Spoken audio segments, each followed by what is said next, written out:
Welcome everybody, and thanks for joining us again for our next iteration of Bold and Brave Conversations. Before we begin, I just want to say a few words. This is our first Bold and Brave talk since Cynthia's passing, and I thought it was important that we just take a moment before we start to recognize her and what she gave to our community. These conversations were very important to her, and it is our hope that they are as meaningful to you all that are listening at home. So I want to take another moment also very briefly just to recognize Dave and his openness and courage and willingness to share with us tonight and to participate. So Dave, thank you very much. Of course. And a very warm welcome and thank you to you, Amanda. You and I have worked together a long time, so you're an expert in the field of what we're going to talk about, and I think it's going to be a great conversation, so we're excited. So tonight we're going to talk about survivor and caregiver management. I think a very important topic, though one that is not given as much attention and consideration as we all believe it should. So I think it's a very broad topic, right? We're going to kind of unpeel that onion a little bit and start to talk about the bits and pieces. And maybe we could start out tonight by just talking about a support network. What that is, how we define it, what that looks like, and how we might create one, or what are those parts look like. So we're going to talk, I think, with your expertise and experience, and then obviously we have Dave, who's going to be able to, as much as he's willing, to participate and provide some real life experiences. And so I think this will be a great conversation. It's going to be therapeutic for everybody, and I think we'll just dig into it and see where it leads us. So Definitely. So let's talk a little bit first about what a support network is, and really the question is, who is your support network? Yep. Who are your people? That's really what we're asking. Who's the people that you can count on? Who are the people that help fill your bucket, give you energy, support you in all different aspects? And identifying those. And for some of us, that's immediate family members. For some of us, that's church members or friends. Sometimes it's even a neighbor that has been a support person for you. So it really is just about identifying who those are and starting to have conversations with them. And obviously, some of those develop naturally, right? Absolutely. People show up when help is needed, and some of those are very deliberate, constructed support networks, and that looks obviously different for everybody. I don't know, Dave, if you want to speak to that at all, and what that maybe has looked like for you and Cynthia. Our network was way broader than I realized going into the process that we went through. Most of my life, I had a set of friends that I used as places to go and people to talk to about any kind of thing that came up, that sort of thing.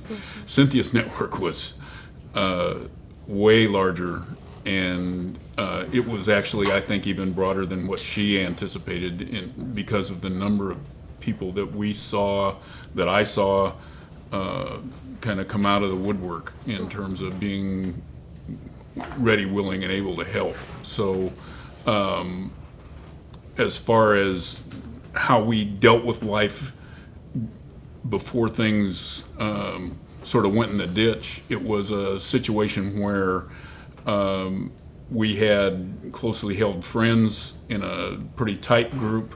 We had people that Cynthia grew up with, and in her church in her hometown, those were people that she felt were in her network. And then there was a growing support area inside the medical community, that as we experienced different problems and different things came our way, that network expanded, because we were fortunate to have just a great set of medical folks that helped us from from start to finish. So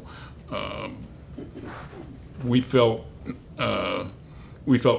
truly blessed with the kind of support that we did get. And like I said when I started this little rambling, the situation for me was I've always been really private, really narrow in network that I felt like I needed and that I nurtured, and it's way bigger now than it ever was. It's just, the funny part about it is that I reacted different to it than I thought I would. I thought I would keep everybody at arm's length, and it just hasn't been that way. Good. So it sounds to me like that the support network, or how you define that, is obviously kind of a fluid entity, Absolutely. right? That might look different early on in disease versus towards closer to the end of life. Is there advice or guidance that you give people when you're trying to have that conversation? And I mean, we certainly have encountered plenty of people who would claim they don't have a support network. Absolutely. And what do we do in that situation, and how do we help each other? So I think it's important for people, this is a time to be picky. This is a time to make it about, and I hope, Dave, you guys did this, you made it about what you guys needed and the people that could be there. And not everybody can serve in every avenue. Not everybody can, some people start a meal train. Some people can be there to be in the home. So it really just depends on what you're looking for as an individual. This can be an army, and this can be one person. And for patients and families I've worked with in the past that really didn't feel like they had anybody, it really became their medical professionals that helped them have conversations and helped them make decisions on what they needed to do and where they needed to go, which kind of will lead us into the next topic of kind of understanding our resources, but be picky. And that's a good point, right? I mean, when we talk about a support network, there's a need for some physical assistance, obviously. There's need for emotional and spiritual and sometimes financial assistance in all of that. And so there's obviously people that serve different roles in that. But Definitely. We do certainly run into situations where there isn't as wide of a support network as maybe one would need to be able to remain in the home. Absolutely. And then we have to look to the community and the resources that exist, and what are the options look like. And so what do if the goal is to stay at home, but there isn't at least a physical assistance, more than one person, what does that look like for people? What are their options? What are the resources out there as far as leaving home and needing assistance in another facility or another place? Definitely. So there's Omaha's got a wide range of resources, which is great. A lot of those resources come with needing finances to be able to back those up, so that can get difficult for people. But to stay in the home, there are agencies that you can hire that are able to come into your home, provide up to 24/7 care, which is wonderful if that's what's needed. They can also just be there for a few hours in the morning, a few hours at night. It just depends on if you have that one spouse or friend or whoever that will stay with you, but you really need help getting up in the morning and getting ready and going to bed at night. You can increase and decrease those hours anytime, which is really helpful. The other thing people can do is if that becomes too burdensome or too expensive, then you can go to a facility. We're lucky to have lots of different facilities all over town, all different levels of care. And I was talking to you earlier today about a website, Care Consultants for the Aging. Don't get nervous about aging. But it's an agency that actually provides caregivers, or you can hire caregivers through them. But as part of their mission, they have decided to help our community by developing an actual handbook that they've been delivering to social workers. I've been getting one for 20 years around the community, but they've now put that on their website. So you can get Care Consultants for the Aging. You can look at home care agencies, hired caregivers, facilities, independent living, assisted living, full nursing home care, anything you could possibly look at. Like it's an encyclopedia of the metro resources for caregiving assistance, right? Yes. In all its aspects.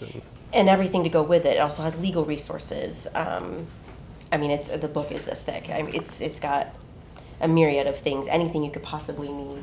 I find one of the best resources is finding somebody who's been through this 100%. asking what resources were available, or maybe more importantly, what didn't they have that they needed. And but that handbook or that website is a great collective resource of what's available. Yeah. Thank you for that. We're going to put that in the, we'll put that link in our resource library as well, so that that's readily available for everybody. Some of this other stuff that we have to kind of think about from the survivor's perspective is, we're talking about building our support network. We talked about resources, caregiving resources in the home and in the facilities. We didn't really lay out what, maybe it's more detail than we need to do tonight, but there are skilled nursing facilities, there's nursing homes, there's long-term acute care hospitals, there is a hospice facility in Omaha, there's obviously the hospital. Those all look a little bit different. The payer source might be covered by Medicare or insurance, and others might be private pay. I think rather than digging into all those details, we'll leave that to the resource library to tease into that a little bit. Definitely. Unless you feel like there's some important distinctions that you would like to point out. I think a couple of things that's really important to understand is facility care overall is not covered by insurance. If you have a commercial plan, sometimes it is covered, not often. Long-term care insurance can assist with facility care or in-home caregiving assistance. But I think that's really what I want people to understand is that's usually a shock, and that's very hard, and you're already going through something very hard. Right. So utilize your cancer support team. If you do decide to go on hospice, utilize that social worker to really help you problem solve. What are my options here? What can I use? Because we do have things like Medicaid that can help people if they qualify. Sure. Again, way too detailed to go in for this talk, but there are options out there to problem solve. Good, that's good advice. Anything you want to add before I just said one thing that you need to be aware of in the dialogue about all the resources that are there is important to have, and it's important for people to know that. But people also need to know that if you're in the caregiver role, you need to understand what's going to be acceptable to the person that you're providing care for. Yes. It's important to have that dialogue way before you need it, so that you can do whatever planning you've got, you can line up whatever resources you got up against how that person wants to be treated as they're going through the end of life. That's a great point. It's a wonderful point, Dave.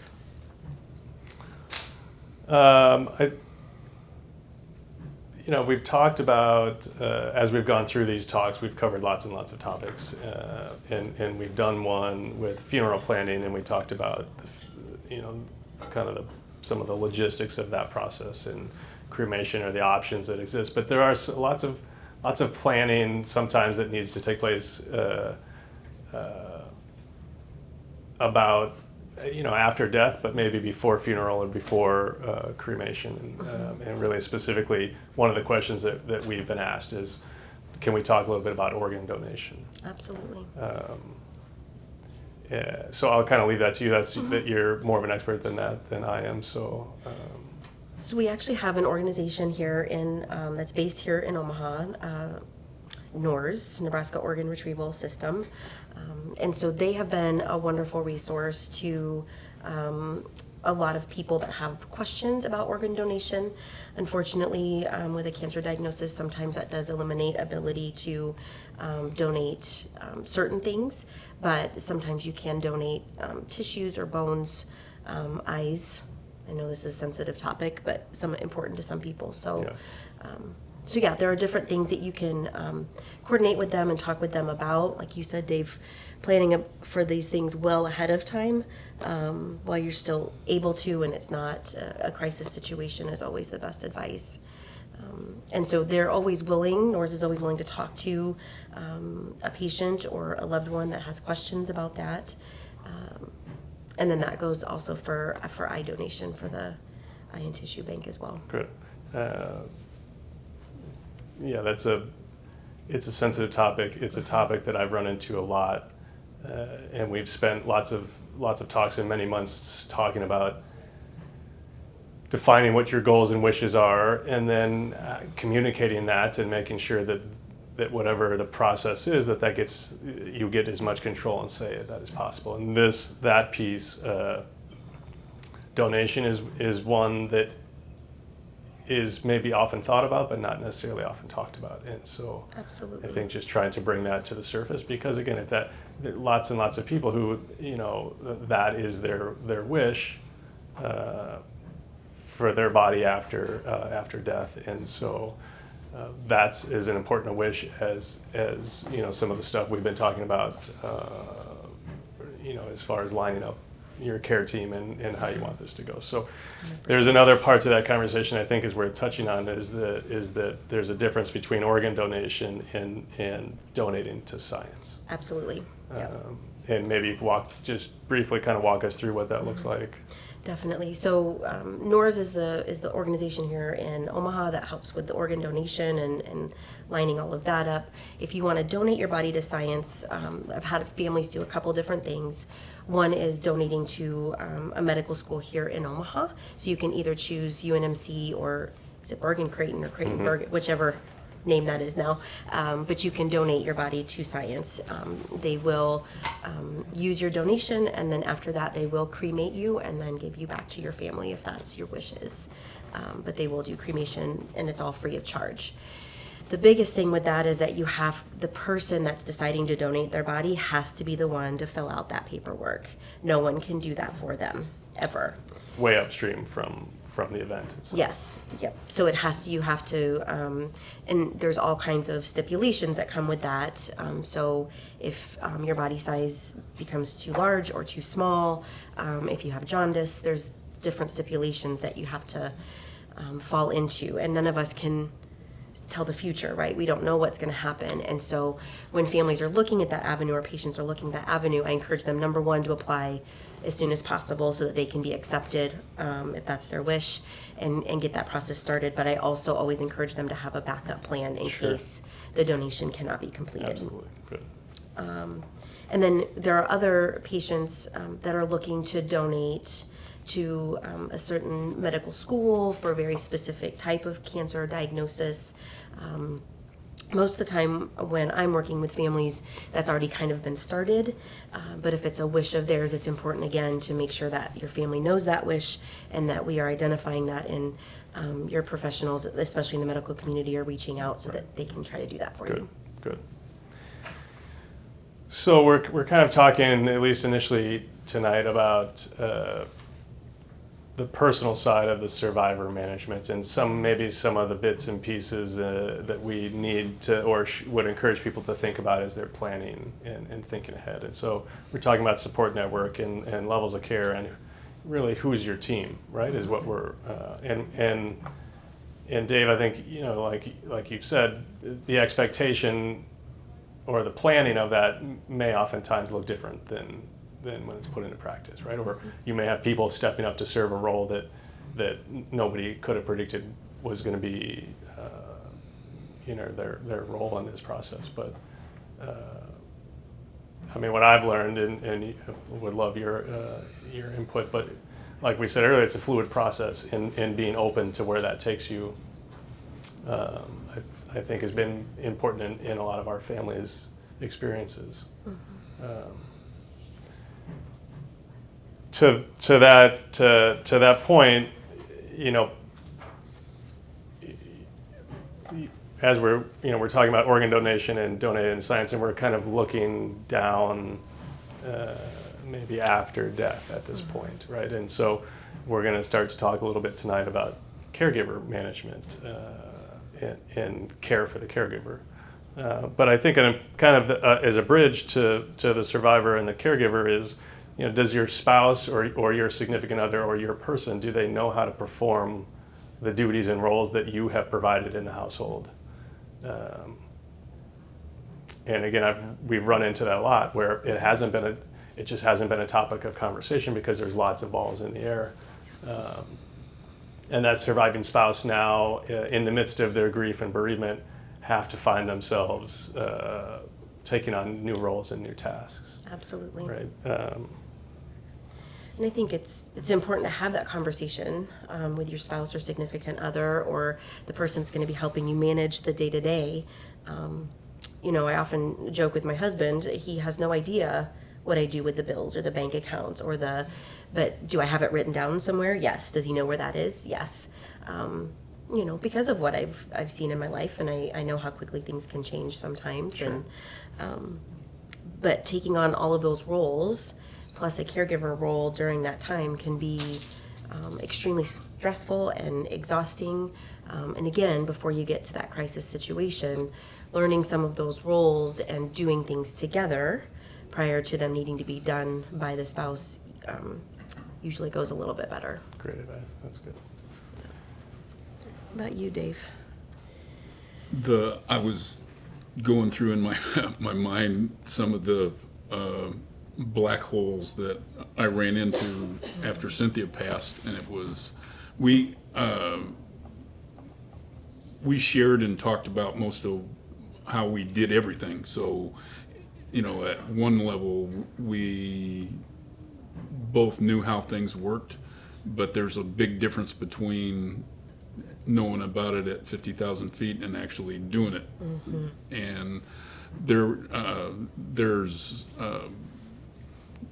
especially with technology and some of those kind of things, she left some things that like password keeper with 150 passwords, those kinds of things that can kind of seem overwhelming. But again, what you guys were talking about related to talking about things up front and making sure that everybody understands where things are at, and a general perspective on how things were done, it just makes it makes things so much easier for the person that's left behind. It's just we've talked about this, Clay, since the start of this program, is if you're talking, if you're communicating, and you're making those kinds of things known, it is truly a gift for everything that you pass along, for people to understand what they're going to have to deal with. It just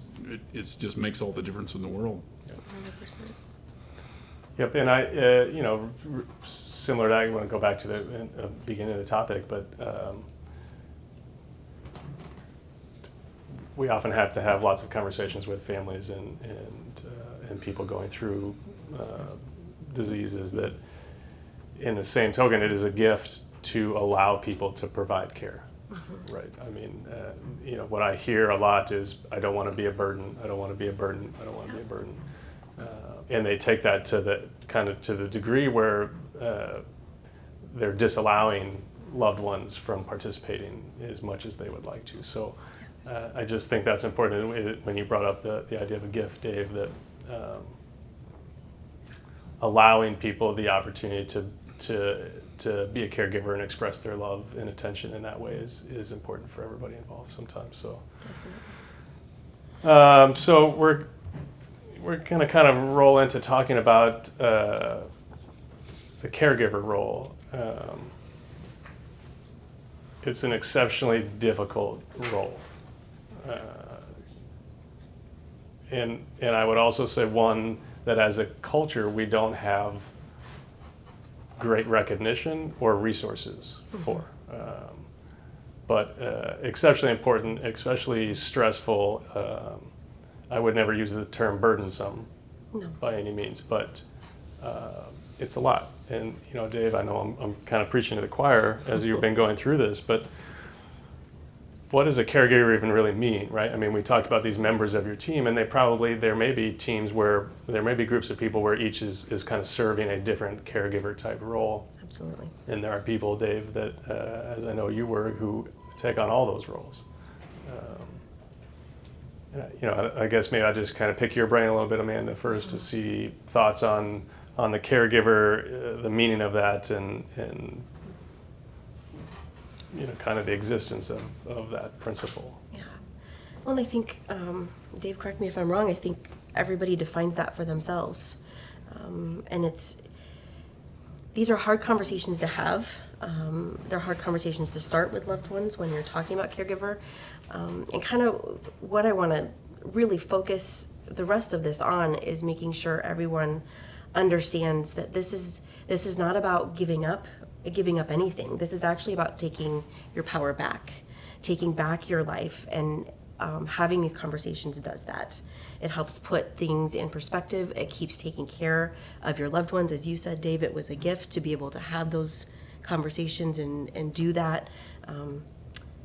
I can't tell you how many times families have said to me that if we hadn't had this conversation, or if we had had this conversation, how different things would have looked. And so, but I've also had patients say to me, if I start this conversation, it means I'm giving up. And I want to be very careful with that, and I want people to hear that this is about taking your life back. Whatever time that is, days, months, years, it's about taking it back and taking control of that. Yeah, that's important, and we've talked about that in a lot of our talks, in the sense that, these difficult conversations, as uncomfortable as they can be, it is about maintaining as much control over the situation as you can, right? I mean, obviously there's things that we can't control, but what I see a lot is the avoidance, because they're hard, scary conversations. And I just have never seen that ends up in a result that person would have wanted, right? No, so it doesn't. And being a caregiver is probably one of the hardest jobs you'll ever do. Not burdensome. I like that you said that. It's not a burden. It's a very intimate, very precious, very amazing thing to be a part of, and process to be a part of. But it's important to understand where our own boundaries lie. You've got to have the conversation about, what am I willing to do? What is too much? What is that person willing to let me do? right. Because if I sit down with a family and I start having some of these conversations, and a son is caregiving for his mother, or a husband for his wife, and I say, okay, we're going to get to a point where your loved one is going to be bedbound, and they're not going to be able to get up to go to the bathroom, and you're going to be helping clean them up. Is that a place you can be? Is that something you can do? And is that something, looking to his mom, is that something you're willing to allow your son to do? Sure. And just really opening up that conversation. Yeah, that emphasizes the importance of your team, right? Mm-hmm. Because caregivers need a break. Yep. And whether that's a break to walk around the block or go to the grocery store. And if your team doesn't have if you don't have the people in your corner, it's 100%. And that's a difficult role. We got an excellent question. Is respite care for the caregiver available from any services? And I think before we launch into that, I don't want to pass this conversation by. And I just want Dave to be able to contribute whatever, what your thoughts on the caregiver experience, and maybe things you didn't plan for that you could have, or things that you couldn't have planned for that still occurred. Or any guidance that that we can give anybody out there. The way you described it is exactly what I told myself, and what I told what few people I talked to about this. It was absolutely the hardest thing I've ever done in my life. And that's despite the planning for and knowing pretty well what I was in for. It was still the hardest thing I've ever done. And it was, at the same time, the most rewarding thing that I've ever done. The conversations that we had set the boundaries so that I knew exactly what Cynthia wanted and how she wanted to be treated and who she was willing to have in what circumstances and in what situations. So there was that. And the things that, while you were involved in some of the conversations, Clay, this is something I don't want Dave to ever do. I don't want him. You talked about some of that, and I remember my thought process saying, yeah, that's right in line with what I think that I'm capable of doing and what's the right thing to do. And when it came to the time where Cynthia needed things that weren't on the list that I was supposed to take care of, despite what you might have as a natural aversion to doing certain tasks or to be involved with certain things, so that not so much that you wouldn't want to do everything for that person, but that's not some memory that you want to have, and that's not what they wanted. When it came down to it, there wasn't anything that I and the other person that was helping me, Tanya, provide care for Cynthia that we didn't do and wouldn't do again. It was just all, there was just no holes barred in terms of providing the care she wanted, because it was still in the boundary of keeping things as private as we could, as limited as we could, and the net result of how it came out for me was that one of my biggest fears going into this was coming out of it with regrets that I didn't meet the criteria that she set down for how she wanted to leave this life. Yeah. And we were able to do that for her, and so it was like a whole weight went away. And I just again, while I said it was the hardest thing I ever done, I had never in my life been involved in any of that, even though I've had deaths in the family and that sort of thing before. Never was in a caretaker role, and it's exactly like if I had to do it all over again, we'd do it the same way. Good. So the thing that again was the most important was having an outline that helped me understand exactly what she wanted, and I could drive to that. So again, back to the communication piece again. Yeah. So yeah, and I will say I've watched lots and lots and lots and lots of people go through that experience in their families, and you did a beautiful job. And so I hope you, for whatever that's worth, recognize that you did a great job. The one regret that I did have was that you and the team from St. Croix talked to me in advance, and Cynthia wasn't part of that conversation, that when you get to this point, when you're at the point where you're too exhausted to keep going, or where you start needing help, then you need to raise your hand. And you guys poked at it, we can get you help. If I had anything to change, I would have listened more for the signs. You guys were raising flags. People were raising flags about, it'd probably help if you had more help, and I ignored it.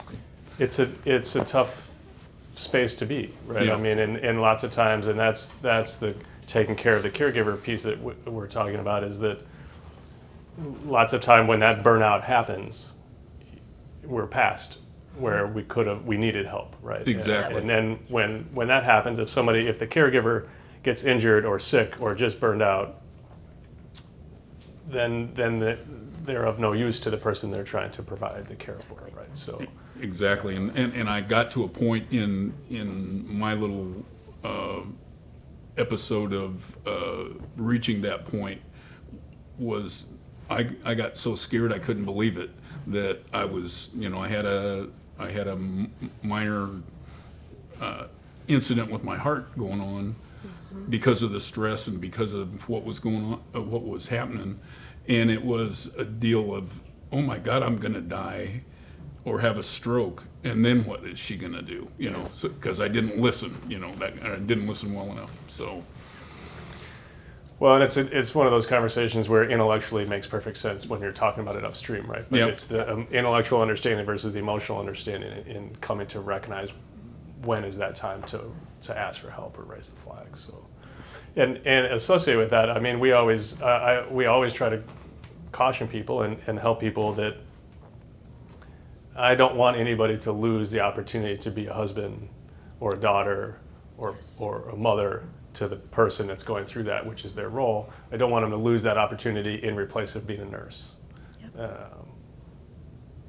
And that's a fine line, right? I mean, a lot of that care we do because we're invested in care and love about the person that needs that help. But we only get to do this once with our loved ones, Right. and that's what we really caution is let us help you understand when we see that role shifting more towards nurse and less of the person we know you want to be. So. Yeah. 100%. So this is an excellent question. This is respite care for the caregiver available from any services? And maybe we could just start by, let's just describe and explain what respite is and what that Absolutely. might look like. Yeah. So respite is a level of care. Medicare has it and some commercial insurances as well as Medicaid. So most insurances have some level of respite care. That is while you're on hospice. I don't know of any respite care like going to a facility outside of hospice. You could of course hire caregivers to come in and help you at home and give you a break for the day. If you're a veteran, sometimes respite services can come with those benefits if you qualify. So if you're a veteran, I always encourage you to connect with your local VA and see what you do qualify for with or without hospice services. But typically it's a 5-day benefit where you are able to go to a facility. The hospice facility here in town is one a lot of places use often. And it's 5 days completely covered by Medicare or your commercial insurance. Sometimes commercial insurances are up to 21 days, which is nice. You could go for 3 weeks. So it just depends on what your benefits are, but both Medicare and Medicaid are 5 days. And so we're talking while somebody's on the hospice benefit or the hospice plan of care. And respite, by definition, is really care for the caregiver, right? Like Exactly. It's not in relation to what the person or the patient needs or is experiencing necessarily, but it's respite and break and a chance to regroup for caregivers. Yep. So that's an excellent resource and one that we're always encouraging people to use when they're on hospice. But we touched a little bit. Are there any resources for people that either are not yet on hospice or have chosen that that's not the path for them? So, not to my knowledge, that either Medicare that will get paid for. But again, you can hire caregivers to come into your home to give your caregiver a break. Some facilities will let you come short term if so unfortunately we've run into circumstances before where the caregiver, you alluded, Dave, to, oh my gosh, my physical health is starting to be impacted here. And I've run into situations where it was going on too long and the caregiver's physical health did get impacted. So we had to figure out a way to caregive for the patient so the caregiver could recoup and figure out what to do with their health. And I think that's certainly a time when you need to lean into your team. 100%. And if you have a hospice team, that's what those people exist for. And if you don't, hopefully you piece together a couple of individuals that you can lean on. But I think part of this conversation is we're going to uncover or highlight some gaps in the system. Oh, 100%. Right? And we have many. Lots of our gaps revolve around caring for the caregiver. 100%. That's a cultural issue and one that I hope that we begin to solve a little bit better. I think over time we've seen some resources pop up here and there, and so I mean it's recognized. We don't have great solutions at this point. Nope, I actually have a family member going through a very similar situation, not on hospice, no need for hospice, but needs more help than one person can provide. Went to a facility, lots of second guessing at this point. I don't want to say regret, but lots of stress and anxiety from now making that move to a facility and being the caregiver and the loved one still at home. And so starting to rethink that. And so, my thought is, can you form a relationship with that facility where they allow you to do respite? Maybe it's a month at a time. Maybe it's a week. I have no idea. We're going to brainstorm and ask some questions because there aren't a lot of other options at that point. Right. I think it's important too when we're talking about private duty in the home. There's lots of different levels of that at different price points, right? I mean, most people, not everybody, certainly needs a nurse 24 hours a day. Right. Very expensive and probably over the top. But you have aides, you have care attendants, you have homemaker services, you have people all the way from who really by license can't provide physical assistance Right.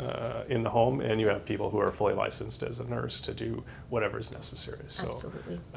I think the resource library is going to be very useful to unpeel some of that.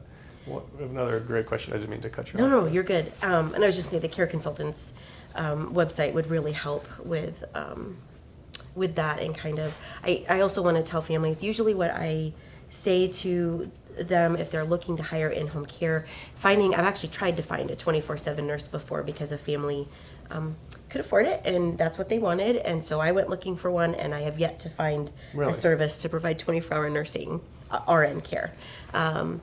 All the services they have a nurse supervisor, maybe an hour a day coming in, but they look to the CNAs and CMAs to help cover the rest. So if you ever find that resource, let me know. And It's very expensive. Not many, I think 2 people in my 20 plus years asked for that service. So and usually medically not necessary. Correct. But if that gives somebody peace of mind, then we look for it. But absolutely, we do what our families want us to do. And some of those services you can hire for a couple hours a day, Yep. a couple days a week. Yep, absolutely.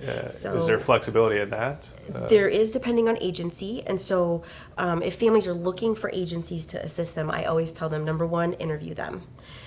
They can come to your home, so you don't have to leave, and interview them for a job, just like you would anybody else. What's their flexibility? What's the minimum number of hours? Many places have at least a 2-hour minimum a day on the days that they're there, because that's, they're trying to staff caregivers. Sure. So they're trying to make it make sense for the caregivers as Right. well, which, there's got to be a balance. Yep. Most or many agencies, it's about 4 hours, 3 to 4 hours a day is their minimum in the days the caregivers are there. In the days that you're asking for somebody to be Yep. there, not that you're required to have somebody 5 or 7 days. a week. Exactly. Okay. Yep. This is another excellent question. Are there services out there for families and or children when the caregiver is overwhelmed? Absolutely. So again, let's talk a little bit about on hospice, not on hospice. So if you're on hospice, of course, utilize that team. You have an entire team there whose specialty is to support you. So get access to them. I'm wondering, are we talking about adult children or minor children? So let's go both directions. Sure. So there actually is, and we're going to talk about them a little bit too, but Collective for Hope, an amazing organization here in town. They actually do support people that have a loved one with a chronic illness. And they have support groups and programming for that. And so they are a wonderful resource. Irrespective of hospice. Irrespective of hospice, yes. Absolutely. They're present prior to the end of life? Yes. Or can be? They can, yes, their services are prior to. And so certainly might be able to provide not a physical presence for relief of the caregiver, but emotional, spiritual Yes. Relief for that caregiver. Absolutely. Resources to help support them. And highly specialized, that group for kids under the age of 18? Absolutely, yes, 100%. They've moved their programming into adults, but very much so working with That's kids. their roots is, Yes. is in kids. And we're going to talk a little bit more about that next month. We'll have a whole topic that's kind of devoted to grief and bereavement and those types of issues. So excellent question. Scratch the surface a little bit on that, but next month I think we'll uncover more of that stuff. Absolutely. Also want to go back to, as a support person, their cancer support team. Most medical facilities here in town now have that. And so if the caregiver, if you're not on hospice, you're feeling overwhelmed, you need someone to talk to, or you need physical support, using that cancer support team they're amazing. They have social workers, therapists. And so therapists, nurse navigators, obviously. I don't know, Dave, Yes. did you utilize or have access to any of those people from that side? I think we had access to them. We didn't utilize them. As a matter of, there were people. It seemed like people were coming out of the woodwork almost in terms of every time we looked in another direction, a place that you wouldn't have anticipated providing that kind of extra support were there, made it available, whether it was live or videos that you could go watch to try to Sure. Regain your balance, that sort of thing. It was all available. I was amazed, actually. Yeah, you uncover lots of resources that you wouldn't otherwise Right. have known, and hopefully we had Pinked is hoping that this serves as another resource potentially for people down the road. For just throwing out, for example, I've gotten multiple texts and personal touch bases from the funeral home that took care of Yes. Cynthia, and they offered courses to go through, things to read, chaplains to talk to. Oh, great. It was just like I had no idea that they did care for the people that were left behind. Yeah. In that manner, but that was just one example of the play. Never would have dreamed that would have been part of what they provided. Right. So, Right. One avenue we've gotten a little bit better at. Yeah. Absolutely. A lot of the funeral homes now provide very good programming and support. And I think the more that happens, the more that organizations arise and start filling gaps, the more people are having real conversations about tough topics. I mean, I think culturally, fingers crossed, that starts to move us into a direction where you don't have to go necessarily search for those things or happen upon them, but that's the direction we're all trying to move, and that's certainly we're better than we were 10 years ago. We're better than we were 20 years ago. Much. So I look down the road and have great hopes that the communities come together and start to fill the gaps that Medicare and the healthcare system leave. So 100%. we're kind of getting back to talking about the caregiver a little bit, and we talked about what caregiver means and what role that person or persons might assume. We talked about identifying those people, and a really important piece is not only you as an individual going through that or a patient recognizing who you want on your team and what roles they may or may not play, but is that person you would like to designate as your caregiver or caregivers willing and able and accepting of that role. And again, Dave, your experience is far greater than Amanda and I, but we see people who, again, intellectually, absolutely, I'm going to serve that role. Yep. And then kind of things get going, and we find out that we just don't have the capability to do that. Yeah. the end of life brings out the best and the worst in people and families and groups and friends and that sort of thing. And it's everything we talked about in terms of communication and planning and all that kind of stuff needs to happen, and it's got to happen. But you've got to build into the way that you think about things the fact that because you have a plan doesn't mean that everybody that said they'd step up would and do. Yep. And the other thing you have to be ready for that I wasn't quite there was that there may be somebody that you weren't counting on, didn't plan for, certainly not at the level that they ended up in the role that they ended up serving, that can save the whole thing for you. And you will be, at least in my experience, you will be completely amazed at how much people will do to try to help you and ease your pain and ease the pain of the person you're trying to caregive for. And so as much as you may be disappointed on one hand, it balances out, at least in my experience, with the way that people step up. Sure. So. Well, kind of along with that too, Dave, I think it's really important to have the conversation. Again, you want to step up. You want to do for your loved one what you said you were going to do, but what if you can't? Then what happens? And feeling like you've let that person down, and that person's now so sick you can't have a conversation with them. When working with families, I always encourage them to have that conversation so that that patient or that person can give permission to their loved one to say, okay, if this doesn't work, here's the backup plan. Yep. Because many of us have never been in a caregiver role. We don't understand what it means or what it looks like you said, Dave, until you're in it. And as much as we love somebody and as much as we want to do it, physically, emotionally, mentally, we can't always do it. Yeah. But when I'm looking at a family and they're crying and saying, but I promised them, and I know that this person can't continue or they're going to end up hospitalized themselves, that's a really tough spot to be in. That's a hard spot to be. It's a hard conversation. And my assumption is the resolution for that is going to look, it's not even that we can give guidance about how to resolve that, because I think that's where you got to lean on your caregiving team and your medical team. Certainly if you're involved in hospice, like there are people to help with that conversation.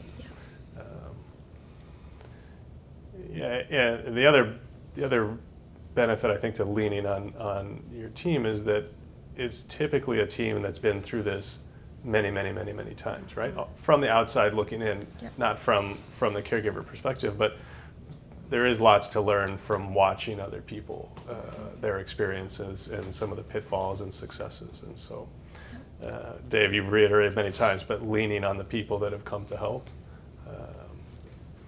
can really make the experience, a much better for everybody.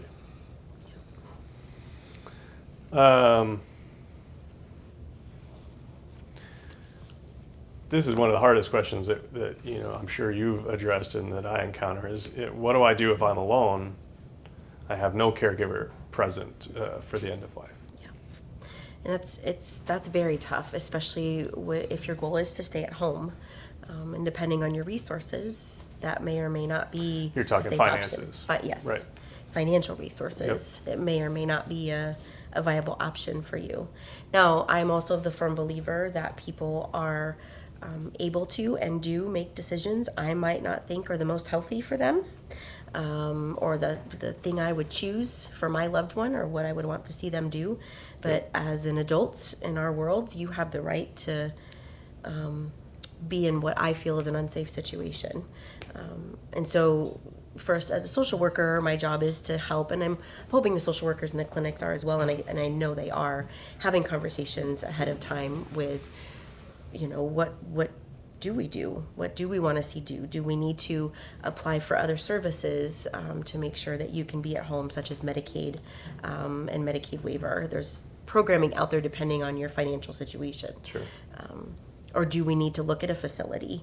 I've had patients come to me and say, I just want to go straight to a facility. I don't want to mess with any of this. I don't want to deal with trying to manage all this by myself. I'm exhausted. Let's just get me working on a facility right away. Yep. And so in those cases, it makes it a little bit easier when patients are able to do that. It's a tough spot, right? I mean, honoring somebody's autonomous decision-making capabilities as a grown individual, but also speaking from experience and knowing how that's likely going to go, trying to find a balance for that. But it's a tough spot. I mean, I think it's another crack that's kind of exists in the system. And so we're talking about some of the gaps in the system, and we talked a little bit about resources for the caregiver, nurse navigators, hospice team, oncology clinic. I was unaware that oncology clinics had therapists. That's an excellent resource. Yes, they're starting to. It's wonderful. And is that, how does that involvement happen? Is that something that you would have to request, or is it part of, like, is that involvement with everybody who's in the clinic? To be honest, Clay, I don't know for sure. I know of someone that is a therapist Yep. in a And I know a cancer couple center, clinics so- that have Yeah. staff to that way, but is that something, did you guys have resources that you utilized from clinic, whether it was, palliative clinic or oncology clinic or? Not at the end of life, there Yeah. wasn't. And how about even prior to the end of life? There was a therapist that Cynthia used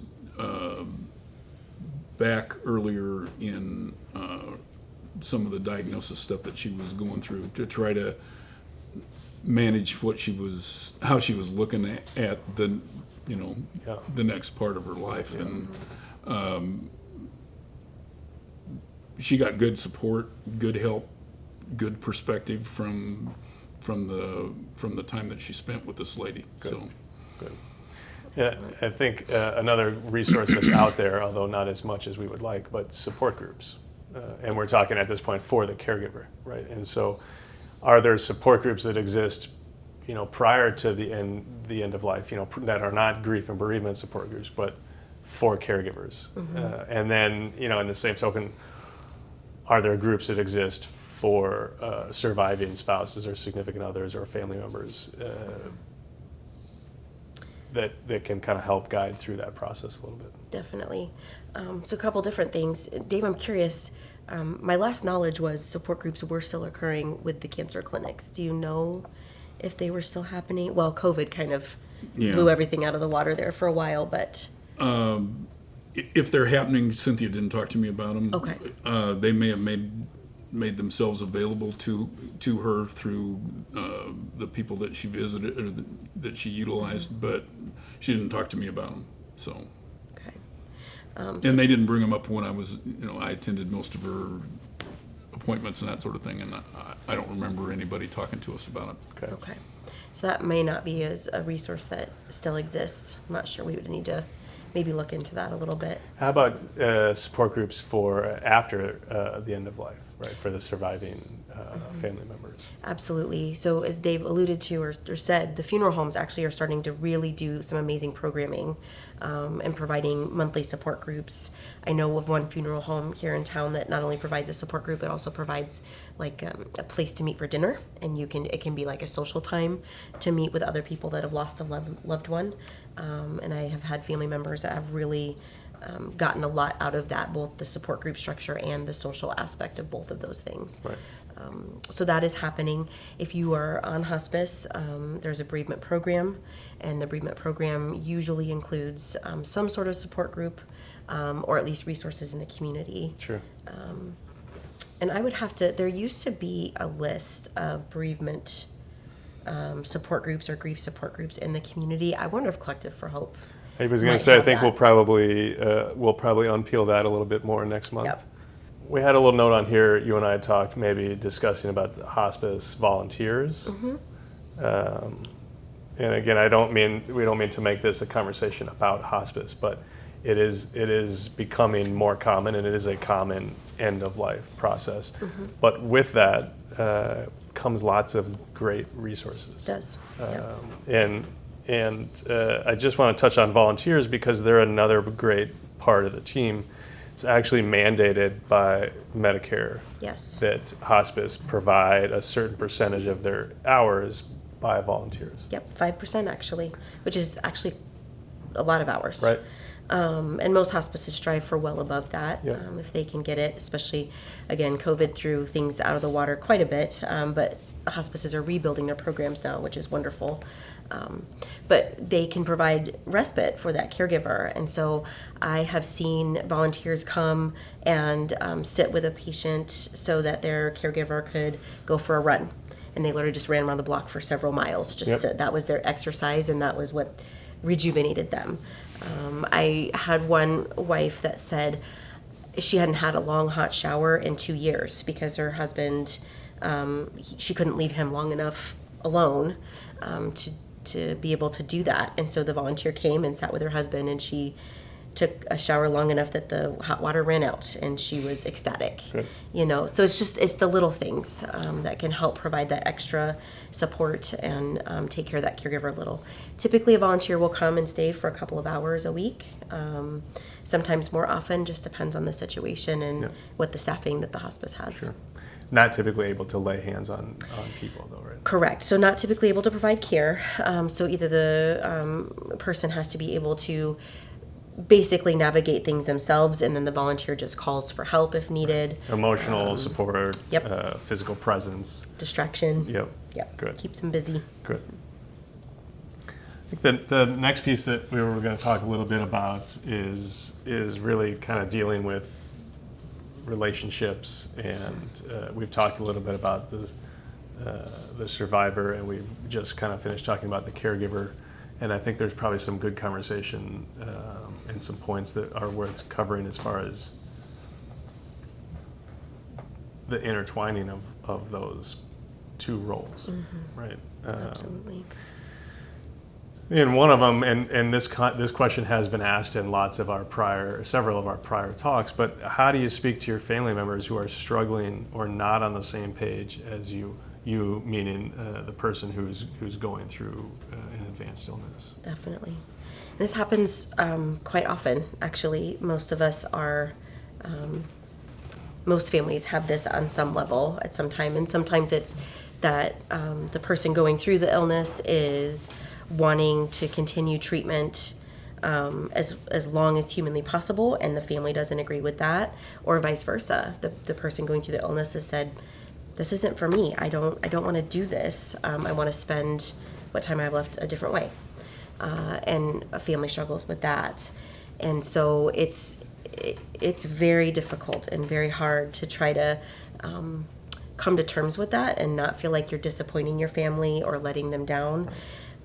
And so I think, first of all, using, because especially when you're making some of these decisions, likely you wouldn't be on hospice, but utilizing your cancer clinic and the resources they have, the therapists there, to really tease out what your goals are, what's important to you, and so that you are very sure within yourself about what your wishes are, and then telling your family members, these are my wishes. I want to have a conversation about them. I want you to understand where I'm coming from, but we don't have to agree. Right. But it's really having the strength to be able to do that yourself, and being solid in yourself to be able to go against what your family wants you to do. Yeah, and I would say, I have, sometimes you need, or some families need, a third party to Absolutely. mitigate that conversation. That's a lot of what palliative care does. So certainly, if you have palliative care involved in your world, I would ask for their assistance. 100%. And sometimes it's just a third party, unbiased, who isn't taking sides, so to speak, to just facilitate real conversation.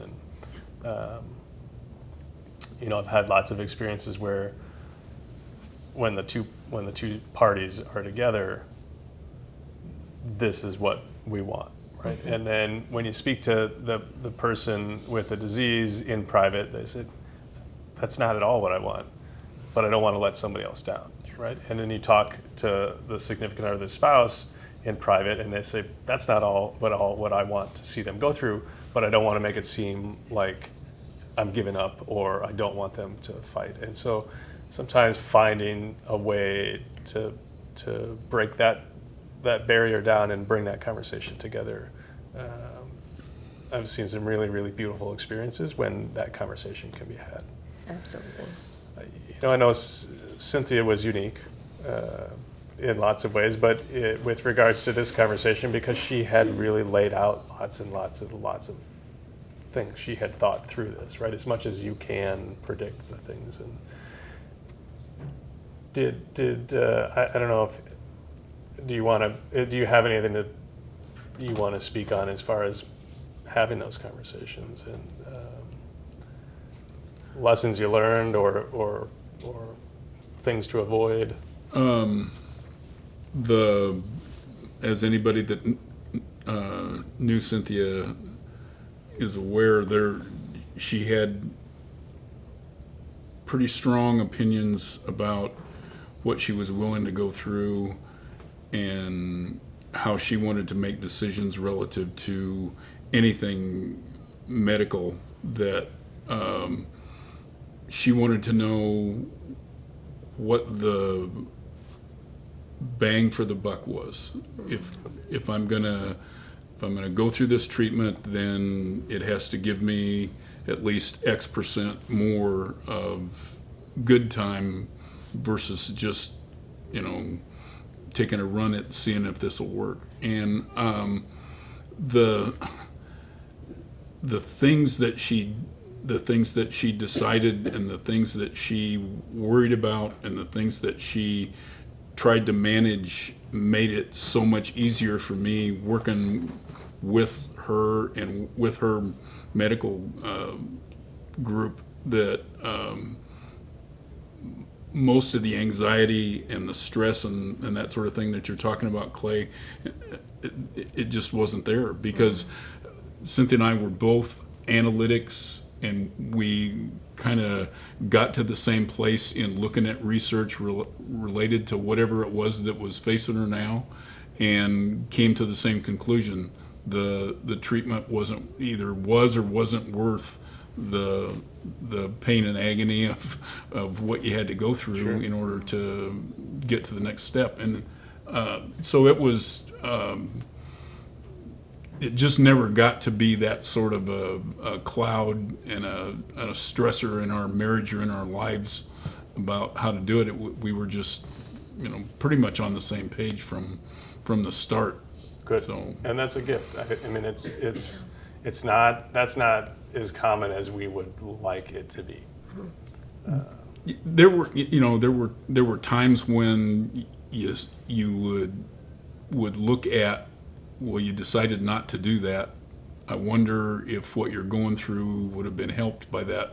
But those to this day are still just fleeting. They were, nobody really knows. It's not worth wasting any time thinking about it, because we both made the decision based on what we thought the odds were. Sure. So, and she knew exactly how she wanted it to go, and we kind of stayed the course.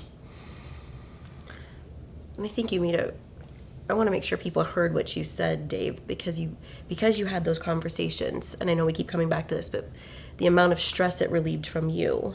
So again, it was Cynthia helping to take care of you too. Absolutely. Continuing to be your wife and continuing to be Absolutely. your partner. Yeah. That's really important. The thing about how we interacted, that she worried about and thought about and had specific things about how end of life was going to be for her before she had cancer. I mean, when we had conversations about how things should go at the end of life, almost from the first few months when we got together and met, and it was she worried about the kinds of things that I never gave two thoughts to. Oh, we're thinking about that much serious stuff at this point in our life. And the thing that it did was it made the fact that we talked about it and it addressed it, and it made the next conversation that much easier. But the fact that we had those conversations all the way along made all of the difference at the end. So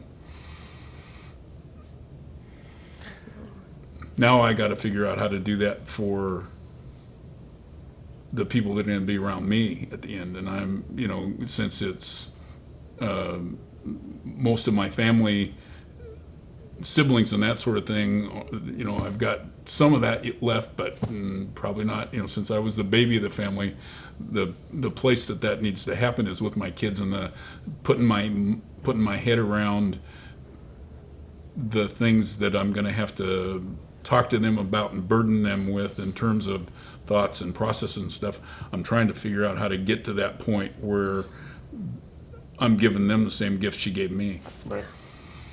And potentially running up against, maybe not in your case, but in lots of cases, the resistance to what certainly when you have a parent talking to Yeah. their kids, there is oftentimes resistance in trying to persuading to change this or to think about that, and so it's a very, very hard conversation. And it's a whole different perspective, at least in what baby steps I've made so far in terms of thinking about that. It's one thing to be talking about that to your spouse, who's you've always had on an equal footing, and now you're talking to the kids who, if you think you don't want to burden your spouse, think about extending that to your children. It's just, no matter how old they are, they're still your kids. Yes, Absolutely, but again, we say it almost every talk, but these conversations are really, really important, right? And we've talked a lot about the gifts that we can give other people or that we receive from this process, and that conversation in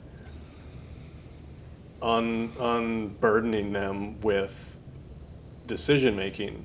Exactly. And letting them serve as Yeah. I'm carrying out somebody's wishes. Dramatically different outcomes, I think, for families and Yeah. people going through that. So It's not for me. It's not so much the some of the decisions and that sort of thing. It's the trying to put my head around where I would ever, despite what I might want about how I would want the end of my life to be cared for, trying to put them into that role is just harder for me than it, because I could have let Cynthia take care of me through the end of my life. Yeah. And that was kind of our plan, was whoever needed the help, kind of thing.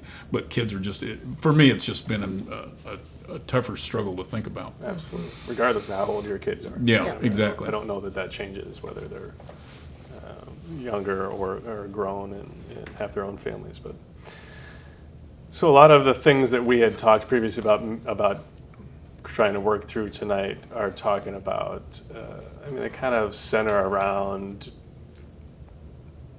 trying to make sure we don't leave or be left with any regret, right? Mending relationships that may have been strains leading up to the end of life.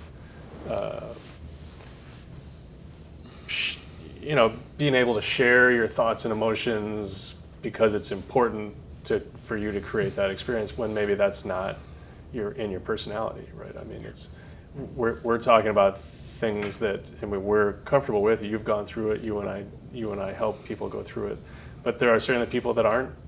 It's just not it's not a characteristic trait that they have having these conversations. And Well, it's a cultural issue, right? absolutely a It's our cultural society. issue.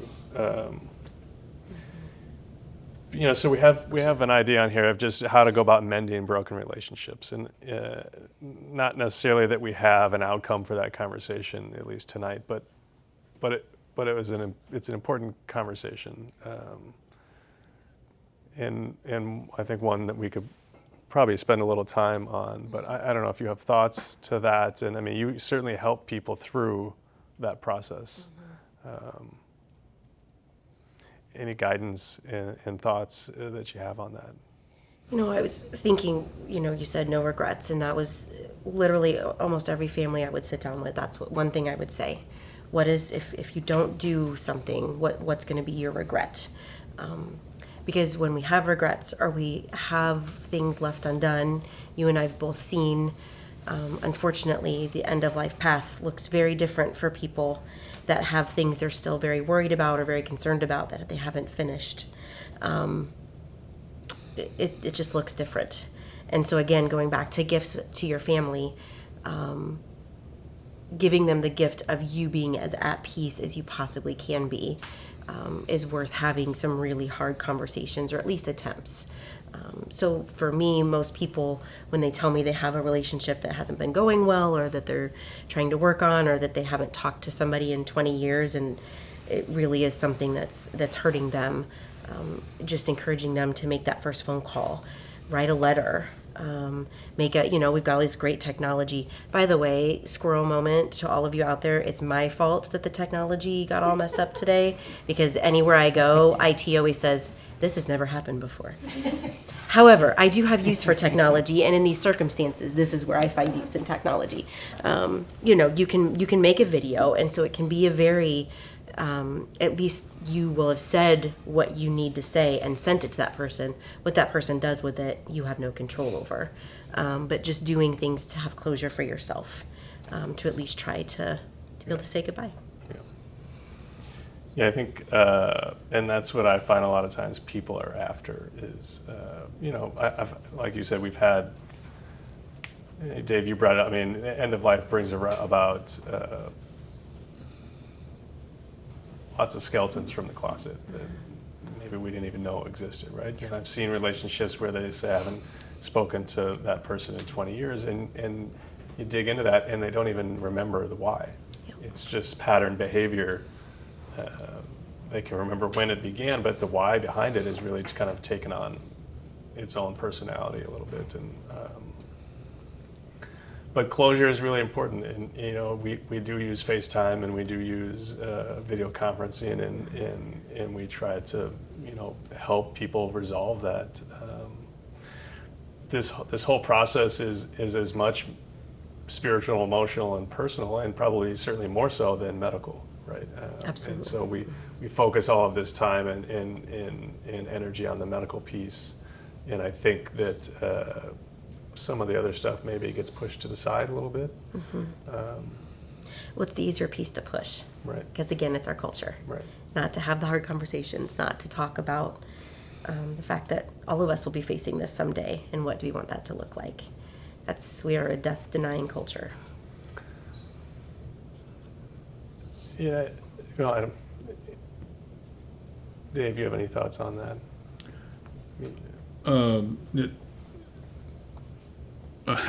Several, because as with lots of folks that I alluded to and that I can think of, the circumstances around end of life, like I said, what I've seen, what I've experienced, and what has amazed me is human behavior totally out of character for people that you knew or thought you knew, and that sort of thing. And like I said, in both directions, both in terms of stepping up and in terms of people letting other folks down. And the thing about mending the relationships and that sort of thing, it's kind of a tough subject for me, and it would be for Cynthia as well at this point, because what we believe and what we aspire to is to look at and treat everybody as God's creation, and there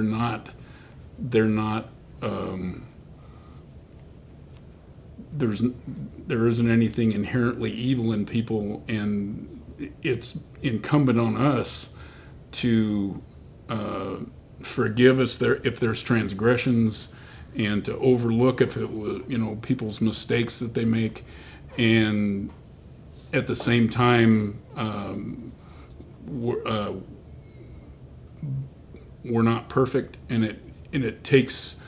And it's not so much for me or for us. It would have not been something related to having tough conversations.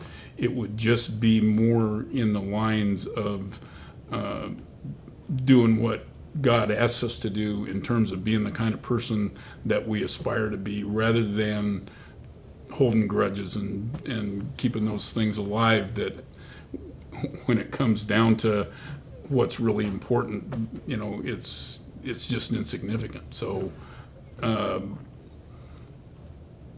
guess I said all that just to say that in a perfect world, those kinds of things should be taken care of and ought to be handled, and I'm trying to get there. Yes. Yeah. Because there's fences to be mended in a lot of places, and part of my commitment to Cynthia was trying to be the kind of person that, like I said before, that God wants us to be, and trying to set an example for our kids and for our friends and that sort of thing, and make a difference, because she certainly did that in her life with the way that she treated people and the way that she tried to make a difference in the world. And so I'm not there yet. I'm trying to get there in terms of being the kind of person that would make her proud.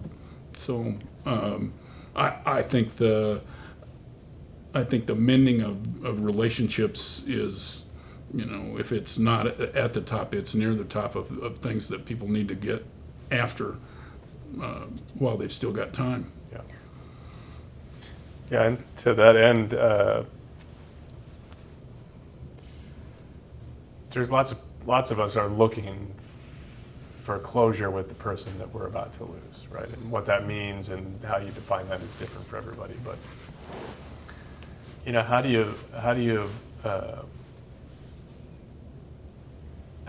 you weigh maybe I don't want to say pressure, but the influx of people who are looking for closure for themselves in that relationship, with just being overwhelmed with maybe too much or too many or too often, or and making sure you preserve time for yourself and your close-knit family. I mean, there is a lot of managing relationships for other people as they're going through this too, and maybe you experienced that, maybe you didn't, but that's a very hard role for the caregiver as well. You definitely have to be a gatekeeper. Yeah. And again, it's you need to know what the person wanted and was willing to deal with, and with Cynthia, it was partially trying to protect her privacy for how she wanted to be remembered and what she was willing to have people see and that sort of thing. But the other part of it is just making sure that she got the rest and had the time and that sort of thing that she deserved, rather than making time because other people felt that they needed access. So the gatekeeper role, I felt, was pretty important because of those factors, because she was jealous of her time and jealous of making sure that not the image but the memory that people had of her was in a certain, didn't include the things that people weren't ever going to be able to get out of their heads. Right. Because she used to be like this and the disease made her like that, something else at the end. So Yeah, that's hard, managing those relationships for somebody else, or either by necessity or by choice. It's a Setting that difficult boundary. role. I mean, I think, maybe, you got to be willing to be the bad guy. Yeah, right, I mean, right, that, right. and a bad guy, the bad guy in a time where it doesn't fit the scenario. Right? exactly. Yep. Give yourself permission to be that person. Yep. And at the same time, I think the person who's experiencing the disease and going through the end of life needs permission, maybe to, I don't want to say selfish, but it's an inward time, right? It's a self-reflective Exactly. time. Selfish isn't a bad word. Selfish is a good Yeah, word. I agree, but I don't want that to be taken the wrong way, but sometimes what you need or what that person needs isn't necessarily to project themselves out into those relationships. And time is precious and runs short, and there's always could have done this, could have done that. But I think, ultimately trying to find a way to not leave things on the table that are important to you, not to have regrets. It's tough. It's tough. And that gatekeeper role is very difficult, right? On top of all the other caregiving responsibilities, on all the other roles that caregiver takes on, having to help navigate those relationships and then survive those relationships and still have to manage those. Yep. it's tough. And again, I think that's where as wide of a net as you want to cast in your support network and your team. There's lots of people to help. So Yeah, and don't get me wrong, that gatekeeper role isn't to keep out people. It isn't just a deal where you're trying to keep out people that absolutely. should have right. fixed things before this point in somebody's life. But it's also the toughest part of it is the dealing with people who have nothing but love in their hearts. We're always good. We're always there for them, for Cynthia or whoever you're taking care of, and all they're trying to do is express their love in one more time and get one more hug and that sort of thing. And there's nothing. There's no evil. There's no bad thoughts. There's nothing there that would, in a normal circumstance, where you'd ever turn them down for being in the room with it. But you just can't. Back to the points we were making about being jealous of their time and Balancing the energy, right? exactly. Yeah. Yeah, and that's, I think, when I was using the term selfishness. It's not about necessarily, in my mind, managing the time, but it's really the energy, right? I mean, what do that's you true. have to put out there or receive, and then how do you navigate that? And I think that probably changes over time as well. Yeah. There's always going to be people that didn't get chance to say what they wanted to say. Right. There's always going to be people who didn't get to hear what other people needed to say. I don't bring that up because we have a resolution, but just because it's a hard, difficult, but very important role of the caregiver, I think. Mm-hmm. Definitely. And it was amazing to me the energy that it took to just be in a conversation with somebody. Yes. There were times where Cynthia would spend an hour or two on the couch talking to somebody, and she seemed to me like she was fully with it, fully there, and she'd end up having to spend a day and a half recovering from it because she just didn't have the energy to be up and in a conversation like that anymore. She just didn't. So it was amazing. I think that's another piece people don't really understand, because what they see is that person pulling everything together that they've got and putting on not a show, but doing everything they can for that person sitting across from them, and then not realizing the repercussions of what that looks like for that person after they leave. You don't understand it till you see it. And on the flip side, you talk to them after the fact, and I thought Cynthia was doing fine. Exactly. Yep. And it took every ounce of energy she had in her. Yeah. So. Yeah.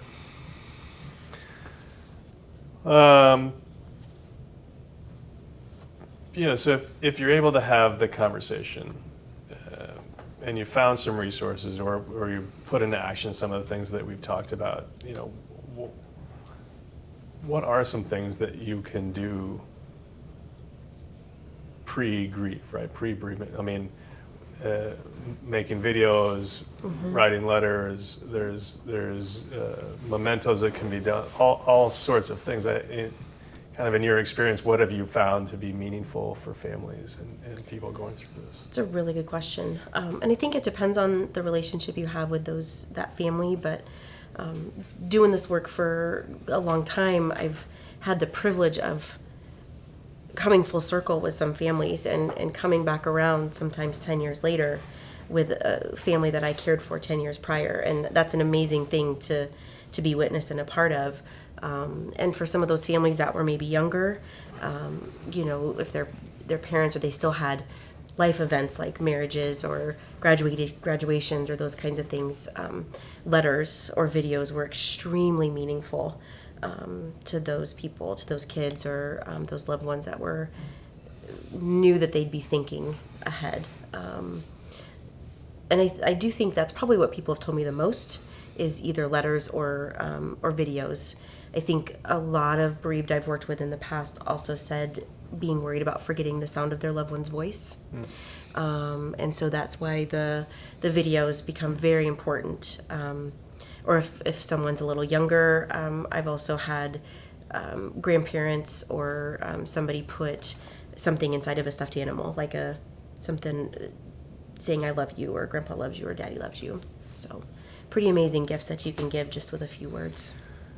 Yeah, and there are mementos that can be made, right? There's hand molds that that the hospice teams can help with. There's jewelry that can be made from fingerprints, and there's certainly organizations that are out there, right? I mean, solely to create memories. Yes. Dreamweavers and Make-A-Wish and Memories for Kids locally, right? I mean, those organizations exist to help create lasting positive memories. Yeah. For people, lots of people. I mean, primarily those organizations are for people with young kids or younger kids, but Except for Dreamweavers. Dreamweavers, That's right? for Granting older adults. wishes. Yep. But again, I mean, I think it comes back to the fact that there are resources in the community, and there are people in this community who have found the cracks and started to fill them. Right? Cynthia is a good example. Dreamweavers, Memories for Kids. Those are local organizations who were started by people who went through an experience and recognized they didn't have what they needed. And so let me start with you, Amanda, that you think we ought to be talking about tonight in relation to these topics, things that we didn't talk about or lend enough attention to. Obviously, we can, I know the three of us could sit for another couple hours Yes. and talk. Easily. But with respect to the people that are watching and their time and making sure that this is meaningful for them, are there things that we should have talked about that we haven't yet? I think not tangibly. I think the one thing I would want people to remember is how to reframe. How, again, it's about getting that power back. And when I started in hospice and I was just a baby social worker in my 20s, a nurse said to me, on my first visit, she stopped me at the door and she said, she's this big, and she said, your job is not to take these people's hope away. Your job is to help them rearrange it. So it's not about losing hope. It's not about losing life. It is about rearranging that, having these tough conversations, doing these tough things, so this looks the way you want it to when it has to be. Yeah, I think that's well said. And one of the things that I say, certainly to people that are new to the field, is that there are two types of miracles that I see in the world that I live and work in. And one of those is the miracle of a medical improvement or recovery that should not have happened, right? Or doesn't expect it. It does happen. It's not as nearly as frequently or common or occurrence as we would all like it to be. But a far more common and often dramatically more rewarding miracle is watching people make shifts and changes to live in the new reality of the disease and the situation, and still watching families and people have beautiful, loving experiences at the end of life. So that was well said. I thank you for that. And I don't know, Dave, if there's things that you feel like that you wanted to talk about tonight that we haven't had a chance to talk about. No, I don't really think so. Okay. If there are any questions from people online, feel free to submit those, and we'll take those before we wrap up tonight. Okay. Well, Amanda, thank you very much for coming tonight. It's been a great opportunity. Your expertise is welcomed, and Dave, I can't thank you enough for putting yourself out there. And you and Cynthia have shared through this whole journey and this program that we've been doing, and so that's meaningful, and we all thank you for that. So Certainly. I think with that, we are going to wrap up for tonight. Thank you very much for joining us. Like we've referenced a lot, we're gonna have the resource library stacked full of things that you can check out and review and see what's in the community. Thank you very much for attending tonight and for your attention and participation. And we will be back next month with our next installment of our Bold and Brave conversation. And that I think is the last one of our series. And so certainly if you've had questions that you haven't had a chance to send in or have answered in relation to any of our programmings, please do so before next month, and we'll certainly try to address those. All right, thanks.